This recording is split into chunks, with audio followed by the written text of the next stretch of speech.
Well, Iran has launched a fresh wave of missiles at Israel. Tel Aviv was heavily targeted, with falling missile fragments causing fires across the city.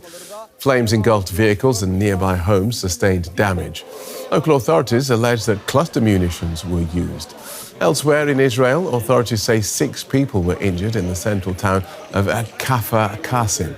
And further north, the city of Haifa saw damage to a residential building following a missile attack. The strikes have been largely repelled by Israel's missile defense systems, which have been working overtime in recent days. Iranian missiles launching towards targets in Israel. Attacks like these have become an almost daily test of Israel's much-lauded air defense system. Many of the projectiles have been successfully intercepted. But some Iranian and Hezbollah munitions still manage to penetrate Israel's multi-layered air defenses. Truck-towed missile units form the innermost layer, the Iron Dome. It tackles short-range threats, such as rockets and mortars, and was developed with help from the United States. It has intercepted thousands of rockets since it was instituted in 2011. Israel claims it has a 90% success rate. Next comes David's Sling for mid-range threats. It's designed to shoot down ballistic missiles fired from between 40 and 300 kilometers away. Again, it was developed in collaboration with the US. And the outermost layer is the Arrow for longer-range ballistic missiles. It operates outside the Earth's atmosphere in space, which allows for the safe dispersal of any non-conventional warheads. Iran is increasingly using cluster bombs like these to evade Israeli air defense systems. Each point of light is one of dozens of tiny charges. They drop the explosives over a large area, striking targets at random. The sheer volume of explosives makes interception by conventional defensive systems a challenge. Israel estimates that around half of Iranian rockets now contain cluster munitions, posing a new challenge for a system strained by years of war. Let's take a look at this with Glenn Ignazio, who's been involved in developing air defense systems. He's a national security expert and a retired US Air Force commander. He joins us from San Diego. Welcome to DW. Let's start with the sort of strain those Iranian attacks are putting on Israel's missile defense systems. Are cracks starting to show, or is this exactly what they were built for? Well, I think that it's definitely starting to show. And the reason for it is just no matter what, there's always something that's going to get through. There's always going to be an error. But at the same time, as you talk about and as you showed those multiple layers that Israel uses, it is a great defensive umbrella. But when you talk about those cluster munitions, now that's where you really have a problem, because they can break apart, as you saw, 80 to 100 of those little submunitions that could be up to 10 pounds of explosives. Those are the ones, once they break apart and that warhead opens up, that's very difficult, if at all, able to be intercepted. The missile itself, as it's together, yes, the small bomblets, very difficult to almost impossible. Okay, and of course, once you're in a war, you're using up your stockpile of weapons. How fast is this war burning through US interceptor missiles? Rather significantly, right now, at least the best that we've seen accounted for, because of course they keep the numbers quiet, is they're showing that approximately of the Patriot or PAC-3 missiles, which also intercept ballistic missiles, have been burned through about 600 to 800 from the U.S. and about 150 THAAD missiles, which use the higher upper echelon into space to intercept the bigger ballistic missiles. Now, that's just the United States. The hard part is that the production right now is about 600 per year of the PAC-3, so that's almost been used, a year's production. And there's only about 150 made a year of THAAD missiles, so the same thing. Not to forget that we gave approximately 600 Patriot missiles to Ukraine, and those have been expired. And again, we're not talking about the surrounding allies. There's a lot burning through, and they're trying to increase production significantly, up to 3 times right now. Right, and how's that going? Well, in fact, before we get to that, I'm quite surprised by those figures. You said one of them was 600 a year and one was 150 a year, which doesn't sound like a lot. No, it's not. And you also have to think about is that the major conflicts that were focused on at that time, of course, Iraq, Afghanistan, draw down. So the production line sort of slowed down. And of course, there's a lot of stores. But you're absolutely right. So they're trying to increase the Patriot missiles from 600 to 2,000. But that's over approximately 5 years. So the supply chain is going to be difficult to support these particular operations. And the same thing for THAAD. It may take only 3 months or so to assemble a missile, but it's the entire supply chain that's sort of been stagnant that has to ramp up. So yes, there are going to be increases in production, but it's going to take some time for the industry to actually catch up to it.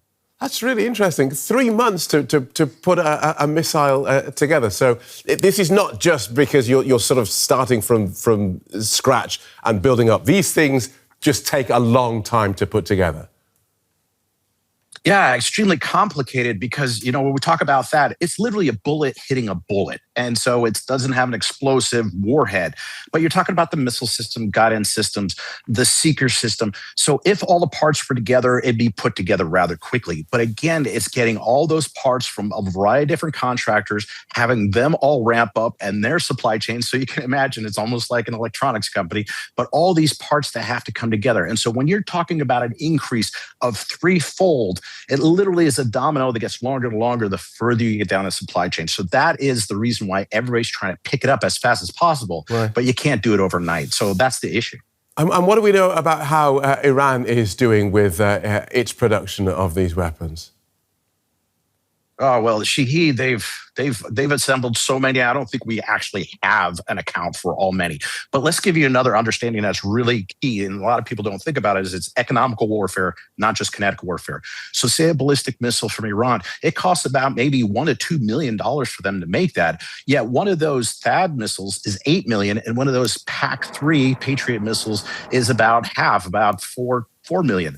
The Shaheed drone only costs about $50,000. So again, if you're using any of those missile systems, it's millions to thousands. So again, they have to hit the supply of where those drones are and their production facilities, because economically, Iran would win if you're looking from a dollar perspective. And why is that? Why are Iran's missiles so much cheaper? Are they just not as good, or is Iran just better at making missiles? Definitely not as good. I mean, they're lobbed and they've got extended ranges. They originally said they could only do, say, 2,000 kilometers. Now they're reaching 4,000 kilometers to Diego Garcia. So it wasn't that they were so significant and highly technologically advanced. But the thing is the drones. The drones, I always say it is, you got to learn how to fight dumb in conflict as everybody tries to advance in technology. We saw this in Ukraine. They really are winning against Russia in certain situations with the small little drones that you could buy out of a store. But then we get into the Shaheeds that are made. They're so simple that you can literally just assemble them hundreds after hundreds. We even see that in China right now. That is an incredible thing. That is basically a dumb weapon that just has to fly and hit a target accurately. That doesn't take much without a Starlink dish and some guidance, and you have a pretty dumb weapon that is pretty accurate and definitely economical.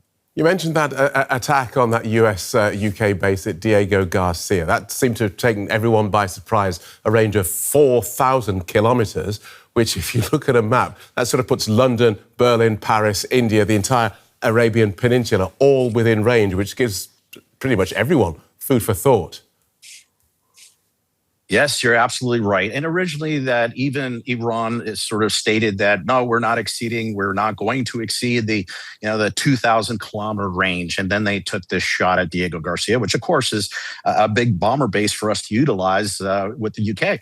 And so, yes, it did put all of the entire European theater into question. Of course, if they were to do something like that, I think that Iran would not exist as far as all the countries being involved. But it is scary. Now, the other thing was, getting a nuclear warhead onto a missile is extremely, extremely complicated. And I don't think Iran was close to that. But again, we did see their missile capability get much further than they thought. And so that, or at least what we knew. And so it is a dangerous threat, and we have to be concerned about it. Again, there's a lot of them, and they're cheap. Good talking to you. That's fascinating. National security expert Glenn Ignazio. Thank you. And let's get more now. We are joined by military analyst Marina Miron. So, Marina, with more Iranian projectiles hitting the ground in Israel, talk with us a little bit more about these aerial defense systems like the Iron Dome. What sort of cracks do you see them, showing, and especially given these recent breaches? Good day, Sarah. It's an excellent question, and I think we have to be careful when evaluating any defense systems because they cannot defend 100%. And of course, the attacking side will seek to exploit potential weaknesses. So in Israel's case, we have the Arrow 3 and Arrow 2, which are essentially exoatmospheric when a ballistic missile is fired. Before the warhead is separated, it's the defense system tracks it and destroys the target. And so that is the most secure way to avoid what we have seen here, because the warhead can contain cluster munitions, those bomblets that we have seen. And before they get released, essentially, the threat gets neutralized in space. But the problem is that the interceptors for the Arrow system are very expensive. I think about 10 million per shot, essentially. 10 million US dollars, pardon me. And you would need two to ensure that the target is eliminated. So essentially, it's quite an expensive procedure. And if Iran has a lot of them, then you have to rely on other layers, such as the David Sling and later the Iron Dome being the shortest range air defense system.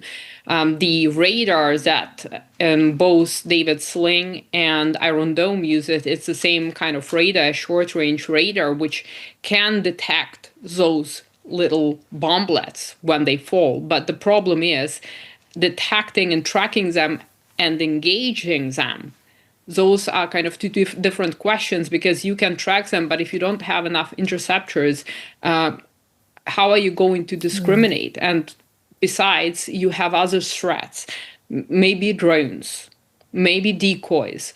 And that creates a dilemma. You have a very short amount of time, because when we're talking about exoatmospheric interception, that's still quite far away. But the closer the warhead gets, or these bomblets get, the less time you have to decide. And they don't have a predetermined flight path, meaning that you cannot really calculate where they are going to fall. And so that is problematic. Yeah, I mean, there's so many things to consider here. And thank you so much also for walking us through the complexities of all of this and the various different systems that have different capacities. If we look at the big picture here, do we know what kind of stockpile Israel has? I mean, especially if this war, lasts weeks, months into the future, what sort of capacities do the air defense systems have to maintain, the level of effectiveness with interception coming from Iran for that sort of length? Well, in terms of interception, one important aspect would be target detection. And that would mean having working radars covering the entire area, plus data from other sensors such as US military satellites, in order to be able to triangulate the data and to avoid falling for potential decoys and wasting expensive interceptors. So that would be the first thing. And the second thing is, of course, the interceptors themselves for different systems. As far as the stockpile is concerned, I'm not sure how much Israel has. I know that there have been discussions about the shortage of Patriot PAC-3 interceptors.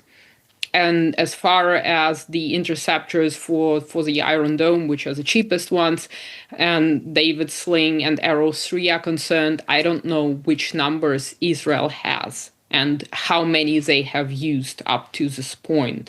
That being said, I can imagine that the Arrow interceptors, which are by far the most expensive ones, not as expensive as the US THAAD interceptors, but still, Israel will not have too many of them.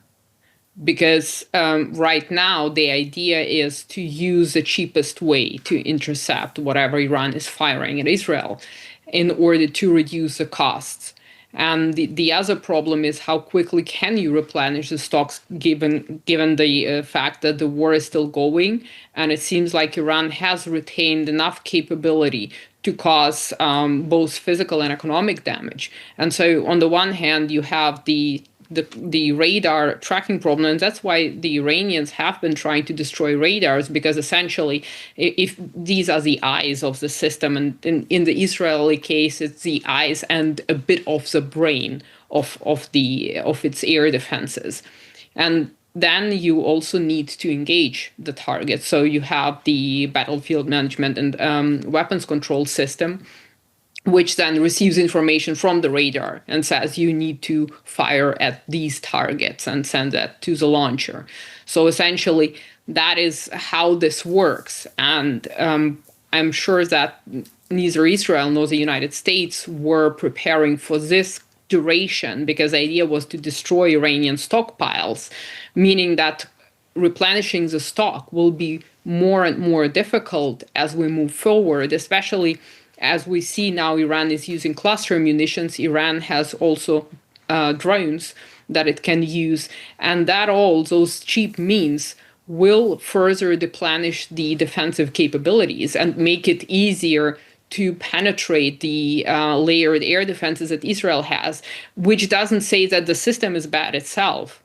It would be unfair to make that judgment, but if the interceptor stockpiles are low and you have to selectively engage targets, then it has nothing to do with the system's performance per se. Marina, can you compare what you've just highlighted there about the Israeli systems? And I mean, you alluded to it a little bit there. Compare what you've been discussing with the air defense systems of the United States and also of others in the region. I'm thinking the U.S. has THAAD and Patriot, for example. How do all of these stack up? So let's stick to the THAAD and Patriot then. In this specific case, I will not mix in the Iranian and the Russian kind of Soviet prototypes that Iran is operating. So THAAD is comparable to Arrow 2 and 3 in the Israeli case, with interceptors costing about triple, I think up to 15 million per interceptor. And these systems are designed with long wavelengths radars to detect ballistic missiles and to destroy ballistic missiles at high altitudes. So let's say this is the US version of the Israeli Arrow. And the Patriot missile defense is something similar to David's Sling. So it's a medium-range air defense system that we have seen working in Ukraine as well. And its multi-role component is very important. It can engage cruise missiles, ballistic missiles to a lesser extent, but drones and so on. So these two are also comparable. And just 15 seconds, Marina. I mean, how do you see their capacities to in the longer term if this war continues? It depends on how many systems there are and where they are located. And again, if Iran is targeting radars and using other means like decoys, like cluster munitions, it is difficult because it is a very expensive air defense, quote unquote, game. Okay. And Iran is better at this game because Iranian missiles are cheaper. Right. Marina Miron, so many more questions that I could ask you about this, but unfortunately we've reached the end of the program. We want to thank you so much for your time and your expertise. Thank you for having me.